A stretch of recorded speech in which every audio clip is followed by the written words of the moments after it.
Alhamdulillah, Bapak dan Ibu sekalian yang dirahmati Allah, bersyukur kita kepada Allah atas segala nikmat yang diberikan kepada kita sekalian.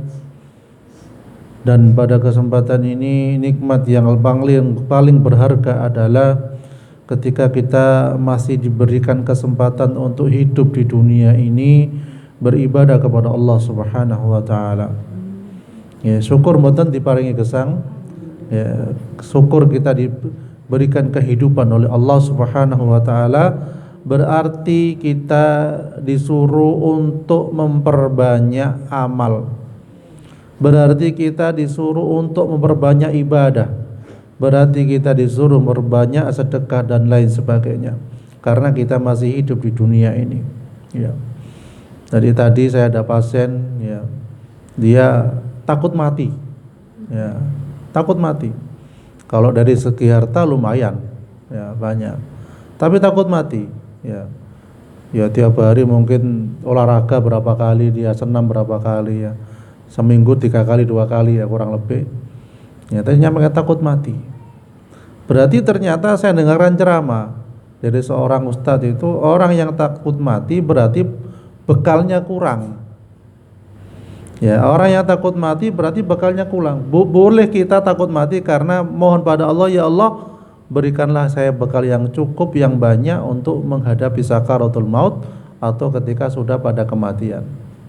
Ya, itu nyawa kita yang menentukan kapannya dicabut olehnya, ya Allah Subhanahu wa taala. Manusia hanya berikhtiar, berusaha. Ya. Berarti kesimpulan sedikit yang bisa diambil dari orang yang takut mati itu salah satunya bisa jadi kurang bekal, ya, bekalnya kurang. Jadi seperti itu. Itu juga pelajaran bagi kita sekalian. Oh iya ya, saya juga kadang memang takut mati kita. Ya. Takut mati karena mungkin masih banyak dosa, masih kurang amal, ya, ataupun masih ada tanggungan ini dan itu dan lain sebagainya. Karena kita hidup di dunia ini untuk menyelesaikan segala tanggungan kita kepada manusia, kewajiban kita kepada anak-anak dan lain sebagainya, ya. Jadi supaya apa? Persiapan untuk menuju kematian itu adalah kapan saja dan di mana saja. Ya, karena itu sudah ketentuan dari Allah Subhanahu wa taala. Seperti yang terjadi pada saudara kita ketika bencana musibah. Apakah mereka ada rencana mau pindah dari rumahnya karena mau ada longsor? Tidak ada rencana. Datangnya tiba-tiba dengan hujan yang begitu deras, dengan longsor yang juga begitu tiba-tiba.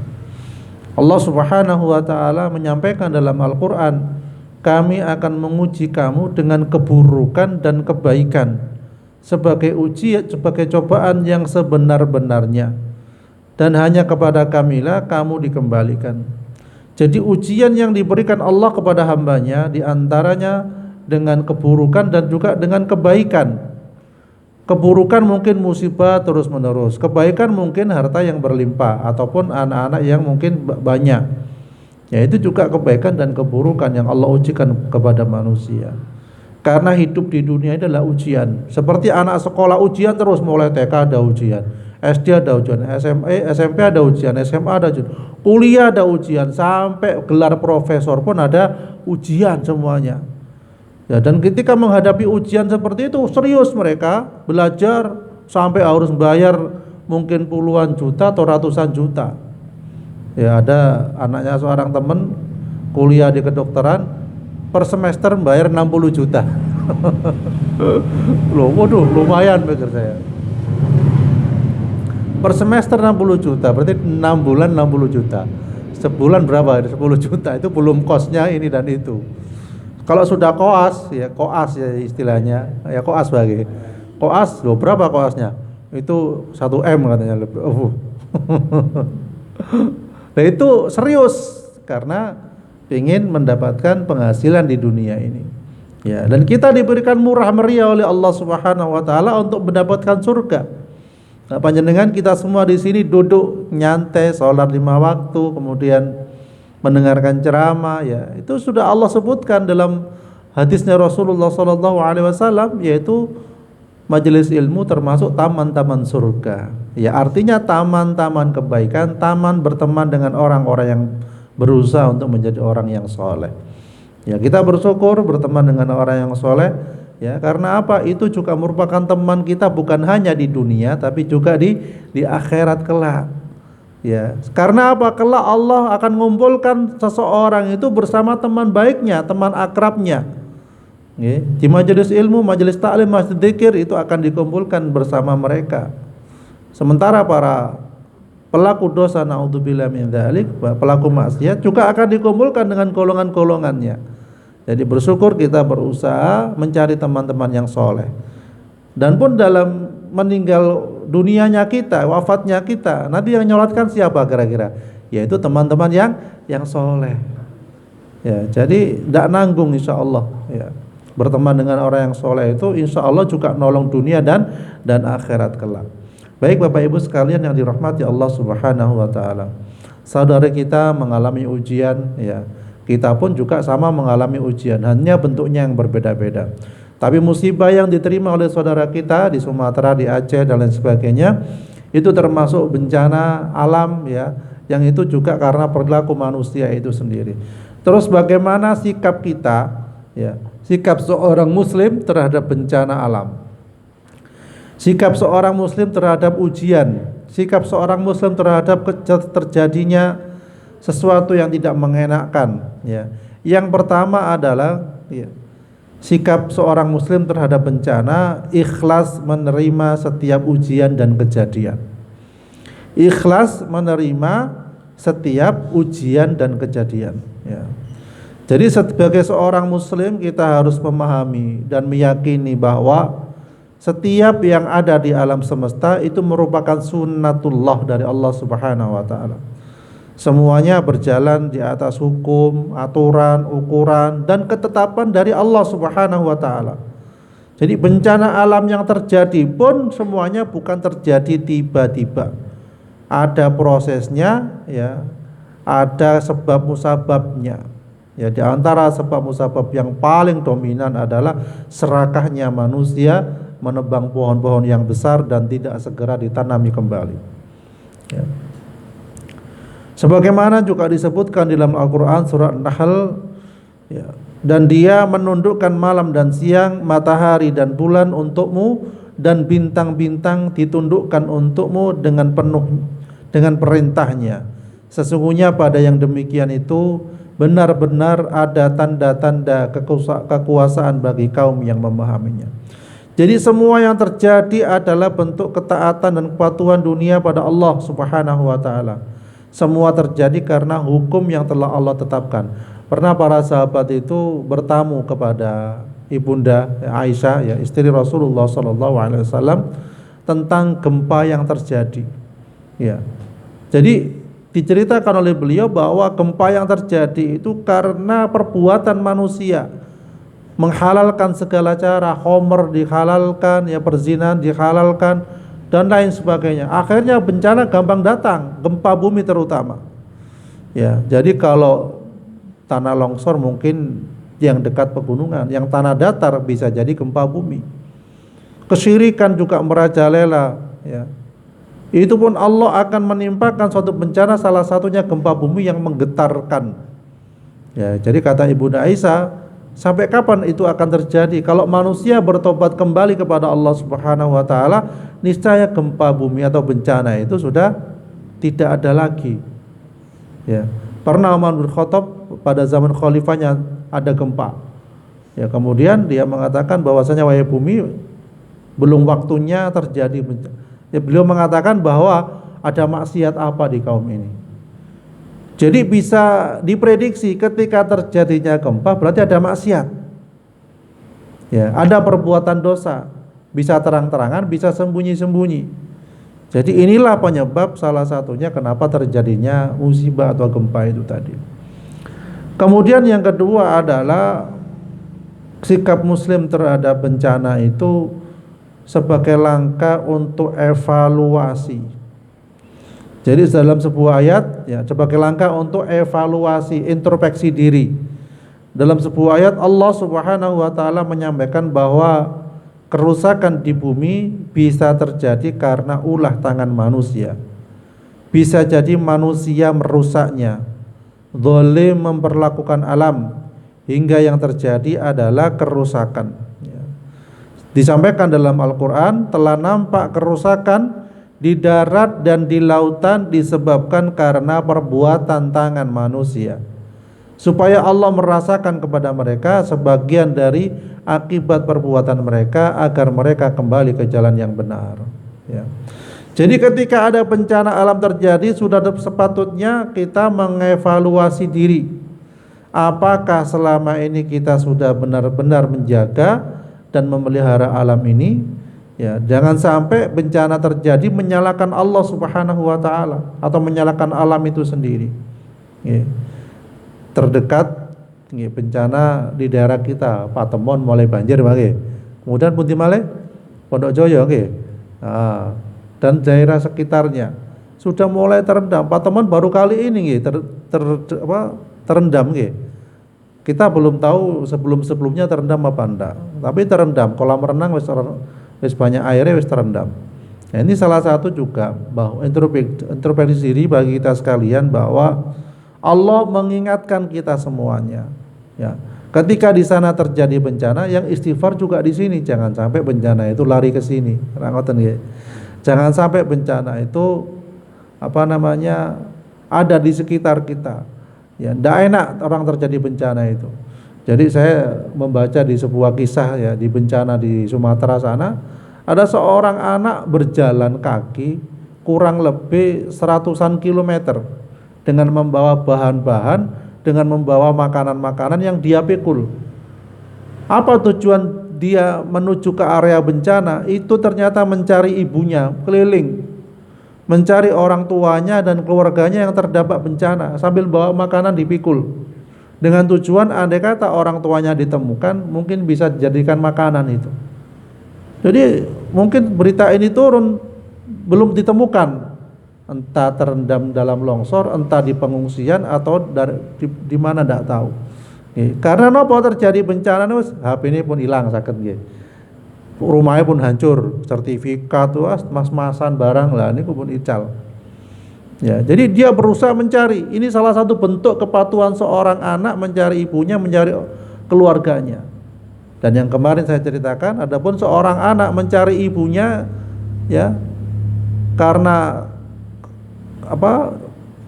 badan bencana nasional apa namanya, Pak? Niku wis kualan, sehingga dia seorang anak ini menyewa bego sendiri, ya, alat pengeruk sendiri untuk mencari ibunya. Alhamdulillah ketemu ibunya, masih menggunakan mukena, masih menggunakan mukena, mungkin habis sholat malam atau sholat apa pada waktu itu, ditemukan kondisinya habis ibadah kepada Allah Subhanahu wa taala. Dan ini termasuk insya Allah mati syahid, husnul khotimah. Ya. Jadi terbukti di mereka siapa yang mencintai orang tuanya, siapa yang tidak. Itu evaluasi diri. Kalau hilang baru terasa, ketika orang tua masih ada disia-siakan. Ya. Kalau sudah meninggal baru terasa bahwasanya seorang anak pun butuh orang tua. Jadi seperti itu. Itu evaluasi bagi semuanya. Ketika masih kedapatan kita masih mendapati orang tua masih hidup, dimaksimalkan ketaatan kepadanya. Karena itu pintu surganya seorang anak adalah orang tuanya. Jadi seperti itu. Ya. Kemudian yang ketiga adalah evaluasi bencana itu menghindari wabah dan bencana. Ya. Jadi untuk menghindari wabah dan bencana yang mungkin terjadi bagi kita sekalian. Jadi kalau yang sudah terjadi berarti harus banyak-banyak nanam pohon. Harus banyak-banyak nanam pohon yang besar-besar, yang kuat, yang itu bisa mengikat tanah. Ya, karena kebanyakan ditebang di sana digunakan untuk sawit. Ya, sawit itu kurang bisa mengikat tanah, mungkin akarnya cuma ke bawah serabut, ya. Jadi tingginya segitu. Dan itu ada masa waktunya sawit itu. Mungkin sekitar berapa tahun harus ditebang, ganti yang baru lagi. Nah kalau pohon-pohon kan bisa lama, ratusan tahun insya Allah kuat. Ya, itu cara menghindarinya salah satunya itu. Dan menghindari yang lain yang dilakukan adalah semakin memperbanyak ibadah kepada Allah Subhanahu wa taala. Jadi cepat-cepat ketika kita melihat suatu tempat ya itu rawan bencana, kita pun juga dianjurkan untuk menghindari. Nggih, wis sering banjir pancet ae teng ngriku ya, kecuali ada penanggulangan. Ya. Kemudian selanjutnya yang keempat adalah tidak melakukan hal-hal yang memancing bencana lebih besar lagi. Jadi jika bencana sudah terjadi, maka sudah sepatutnya kita tidak memancing murka Allah Subhanahu wa taala dan melakukan hal-hal yang memperburuk keadaannya. Ya. Jadi penyelesaian ya bencana itu harus dilakukan juga rasional, sesuai dengan ilmu pengetahuan ya, sesuai dengan ahlinya. Jadi seperti itu. Ya. Jadi mancing-mancing bencana ya naudzubillah min dzalik, ada suatu tempat di pinggir laut, padahal pinggir laut di pegunungan, malah banyak tempat maksiat di sana. Gitu. Daerah Bali, daerah mana itu, maka naudzubillah min dzalik ya banyak yang buka aurat dan melakukan maksiat di sana. Sehingga ketika bencana sangat gampang sekali bagi Allah. Ya cukup airnya itu diluapkan oleh Allah, maka akan terjadi apa? Ya bencana, cepat sekali. Ya, seperti tsunami di Aceh itu bukan hanya sekedar bencana biasa. Malam itu mereka pesta-pesta, naudzubillah min dzalik, ada yang mungkin tanpa busana pesta-pestanya. Ya. Sudah diingatkan, wis jangan lakukan itu, hati-hati. Buat namanya mereka sudah berpesta-pesta, akhirnya yang terjadi adalah Allah luapkan laut itu dan menyapu bersih mereka, seratusan ribu orang meninggal dunia. Jadi bisa dibayangkan di situ, ya, sehingga menyibukkan para pencari mayat di sana. Sibuk sekali tahun 2001 nggih. Oh 2004 nggih. 2006. Oh 2004 nggih. Jadi sibuk ya, sampai ada istilah mayatnya tidak kualan untuk dikubur, ada yang mengatakan harus dibakar, kalau tidak penyakitnya kemana-mana, macam-macam sudah, karena sudah kualaan, mayat bergelimpangan ya. Jadi seperti itu. Tapi mereka para relawan dengan ikhlas berusaha untuk mengangkuti mayat-mayat sekuat tenaga mereka, padahal baunya sudah tidak karuan ya. Tapi di antara mereka ternyata bukan hanya bau busuk yang ada bau yang wangi. Dari mayat-mayat itu ada bau yang wangi, Masya Allah. Ini yang buat mereka semangat untuk tetap mengumpulkan jenazah-jenazah itu tadi. Ada salah satu di antara jenazah yang wangi itu adalah seorang siapa? Tentara yang masih pakai seragam, yang bertugas di situ. Ya, baunya wangi, heran. Ada apa tentara ini baunya kok wangi? Apa perilaku dia? Ya, ketika ditanyakan oleh teman-temannya, ternyata seorang tentara ini adalah dia tidak hobi rasan-rasan, tidak hobi ghibah, tidak hobi membicarakan orang lain. Ketika teman-temannya membicarakan orang lain, dia tutup telinga atau pergi. Jadi begitu seterusnya, menghindar. Nah, ternyata amalan ini merupakan amalan yang disukai oleh Allah Subhanahu wa taala. Menjaga kehormatan saudaranya itu lebih utama daripada membicarakan kekurangan saudaranya. Saudara itu siapa? Bisa saudara muslim, bisa saudara kandung, bisa saudara seiman. Ya. Jadi membicarakan dia nggak mau, cepat pergi. Jadi Allah Subhanahu wa taala menjaganya dengan jasadnya yang wangi. Ya. Jadi seperti itu. Nah, itu gambaran. Di antara musibah itu mesti ada orang yang soleh yang jadi korban. Ya, dalam artian orang yang soleh, orang yang salah kena azab, ya, orang yang soleh kena ujian, ataupun itu disebut sebagai mati syahid karena mati dalam tenggelam. Ya, jadi seperti itu. Jadi Bapak Ibu sekalian dirahmati Allah Subhanahu wa taala,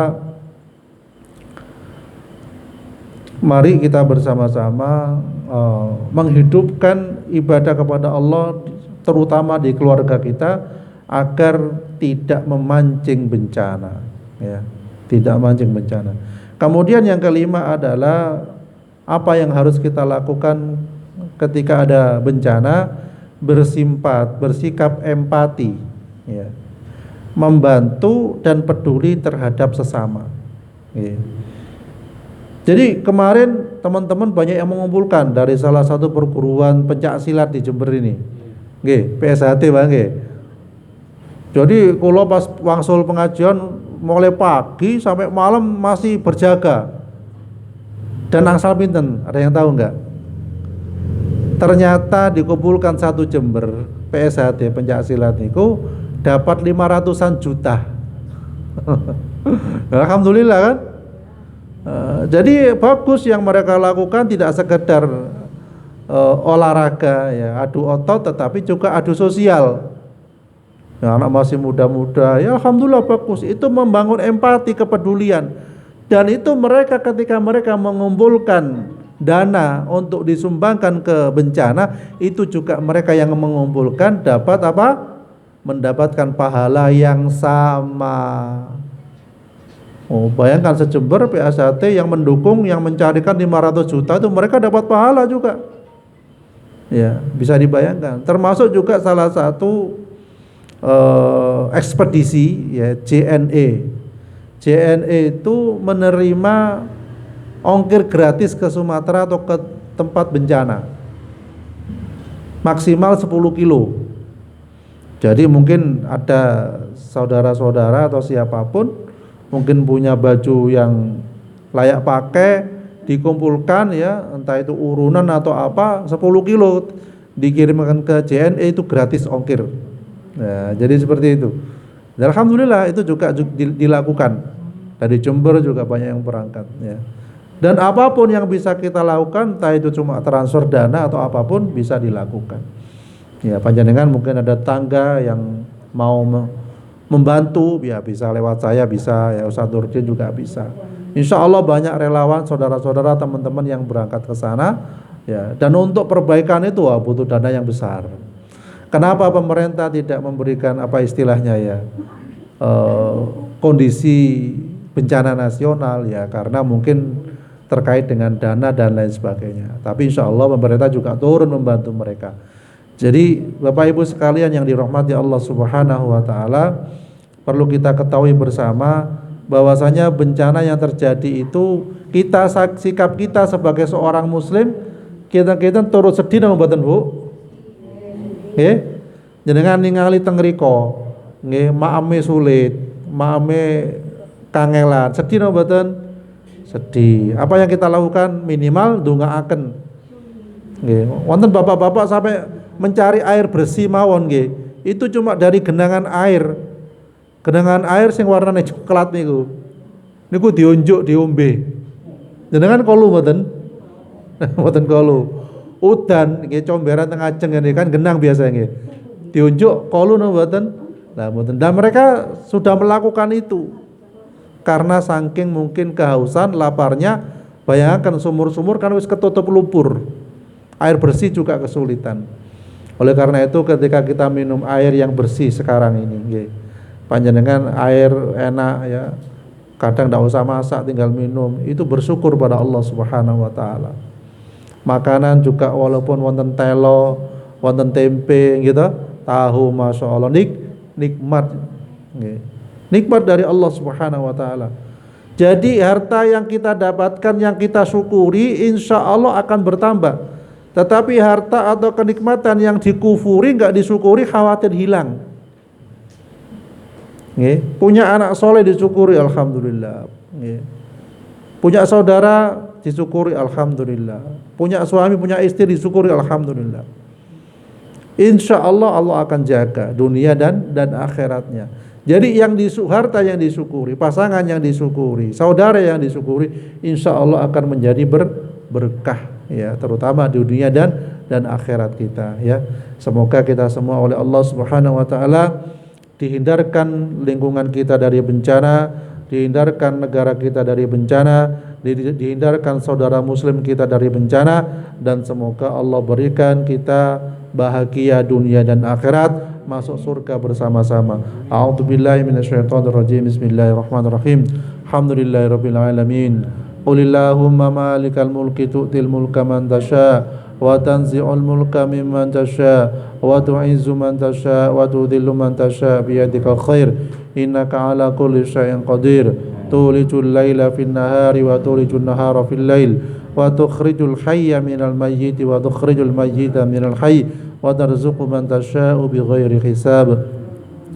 Allahumma innaka ta'lamu anna hadhihi al-qulub qad istama'at ala mahabbatik waltaqat ala ta'atik wa tawahhadat ala da'watik wa ta'ahadat ala nusrati syariatik wa thiqillahumma rabitataha wa adimudda wa adiya subulaha wa amlaha binurika alladhi la yakhbu washrah suduraha bifaydil imani bik wa jamili tawakkuli alaik wa ahyiha bima'rifatik wa amit ala syahadati fi sabilik innaka ni'mal maula wa ni'man nasir.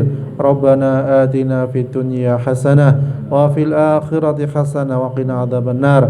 Wa sallallahu ala Muhammad wa ala alihi wa sahbihi wa sallim walhamdulillahi rabbil alamin. Amin.